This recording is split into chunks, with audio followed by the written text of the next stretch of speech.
Bethany, and I have a special guest, Rachel. She is going to be acting as a student to support me and making this more interesting. Today we're talking about building relationships, which has been a struggle for many people using Zoom. And I'm going to give you some ideas for this to help build trust and respect in your classroom community. So first, the agenda, which you should always have, is that there are a couple items that you could do prior to class or take up a very tiny bit of time in class, or something you could do in a longer period of time. So prior to class, you could have daily or weekly themes.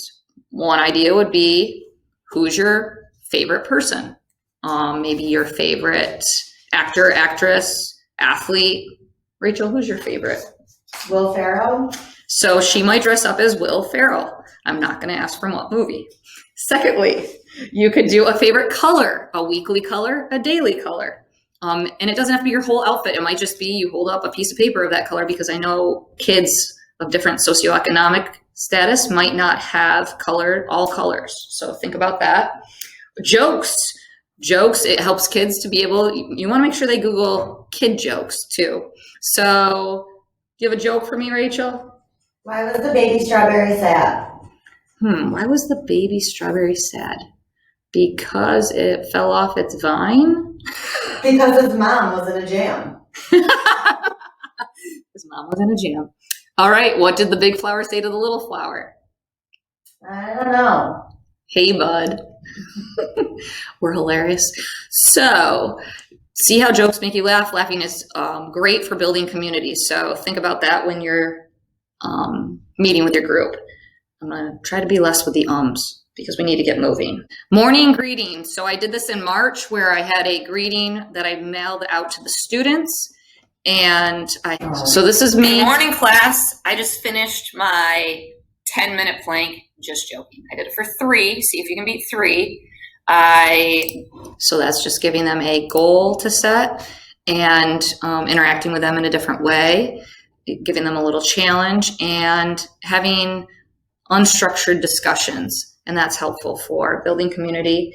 You could also ask them to send you a video back, maybe through Flipgrid you could do this, or through Cloud HQ, and you could email them just writing and have them write back. All kids want to get a postcard or sent some kind of message through the mail. If you're really, motivated, you could send a gift. The dollar store has lots of little gifts you could use. So maybe bracelets or baseball cards. There's all different crazy stuff there that's in dollar bins that you can buy a bunch for a little bit of money. So there's something to do to get them excited to hear from you.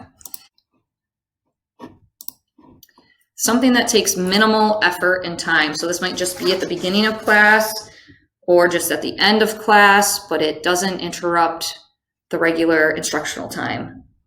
So first you could do your Zoom name right at the beginning. You could change it and teach them how to do this. Make sure you talk about using appropriate words, because a lot of kids need that. So you could have a feeling in there, like maybe I would put in exhausted instead of Elizabeth Nee. Rachel, what would you put in there? I'm feeling fancy today. Oh, she's feeling fancy. Also, you could put in something in the private chat for each individual. So if you look in the chat over here, instead of having everyone, you put an individual name in, and you can write to them, each of them, saying something specific to them. Maybe you knew they had a game over the weekend, ask them about the game. If you knew they were going to draw a picture over the weekend, maybe you ask them to hold it up on the screen to show you. Any of those things will build your connection with your students. Or you could go to the store and get bracelets and hand them out, and the kids could wear a bracelet depending on how they feel that day. Like red could be angry, green could be having a great day, yellow could be in the middle, and then based on what you see on the wrist, you have them hold them up at the beginning. Based on what you see, you can connect with them again after class. Next is the bell ringer. You could put a Padlet out right at the beginning in the chat, have them click on it and fill it out. Do a check-in, an emotional temperature check-in, or ask them a question about their life. On some of them, so you could say, how are you? Name the best part of yesterday. And they can click on the plus button in the corner and add something in. You can make it anonymous and they can just write in, or you can have them put their name to it. So what was the best part of your day yesterday, Rachel? We bought a lifetime hunting license. Ooh, can't wait for the venison.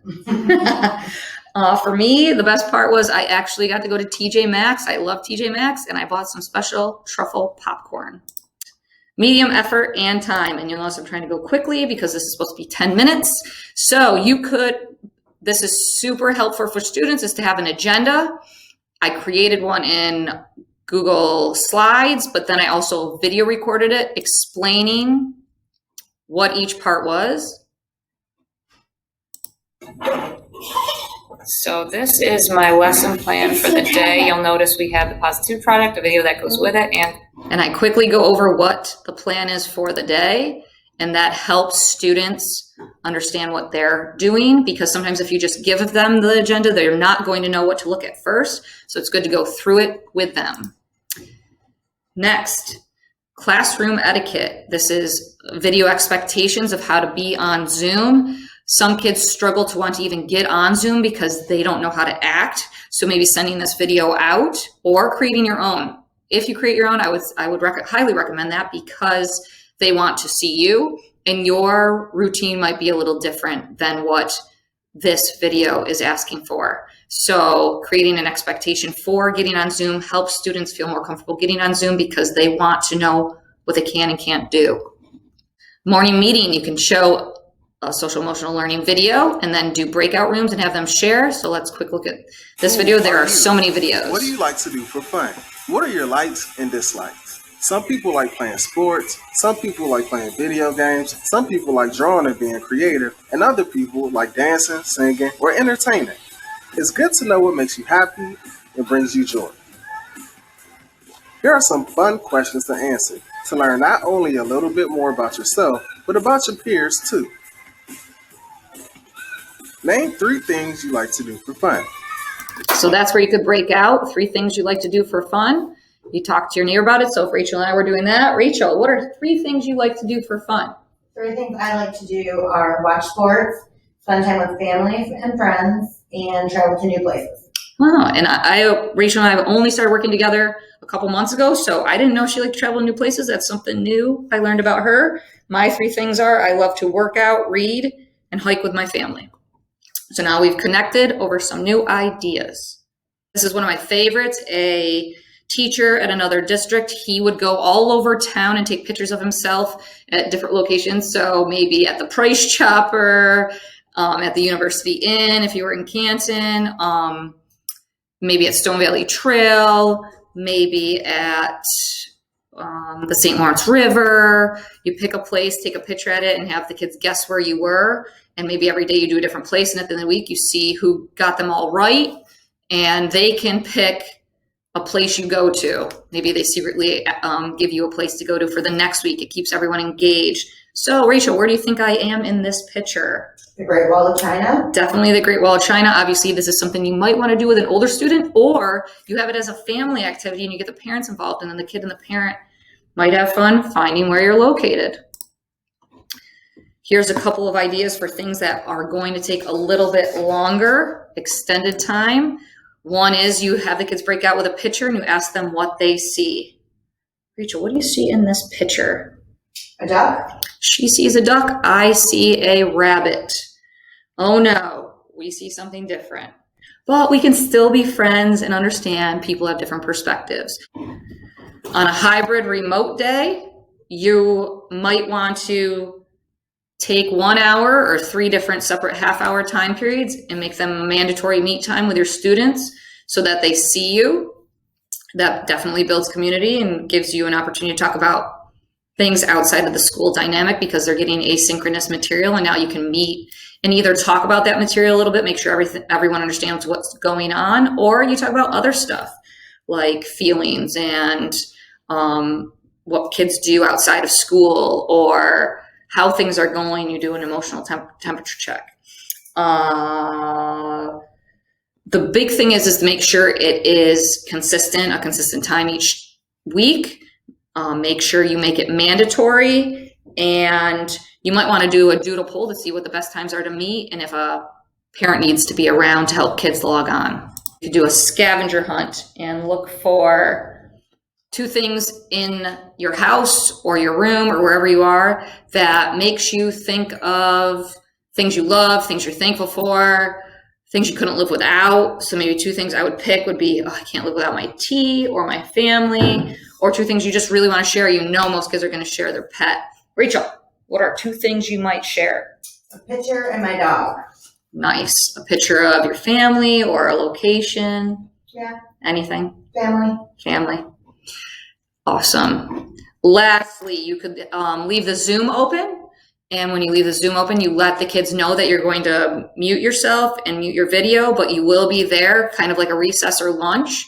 Give them a little unstructured time to chat with each other. Some of these kids have not seen each other in an unstructured area for play since March. So this is giving them a time to communicate with each other, have fun, and it might be an incentive to get kids to come to meet. Even if you get them only to come to this at first, and then you get them to come to more and more things as they get comfortable on Zoom. In a nutshell, these are just all of the different activities you can do to promote relationship building in the classroom. And I end with Wonderopolis. There's one here about laughing. I love Wonderopolis because the kids do not have to sign in and they can take a little quiz and learn vocabulary. Does laughing help you live longer? That's why a joke of the day is great, because it does, and it builds relationships. You want to hang out with people who make you laugh. And another one is about being a good friend. It's always good to talk about what makes a good friend to help kids with this. Like I said, they haven't seen people in a while, and it would be helpful to have these discussions. And this can be a writing assignment or reading assignment. So it's connecting more than one subject area. So think about which you would share with your fellow teachers or students. What do you like best out of all of these, Rachel? I like the joke of the day, I think. The joke of the day. She is pretty funny. That's why I like hanging out with her. See? So if you have any questions, please contact me at elizabeth.me@slboses.org.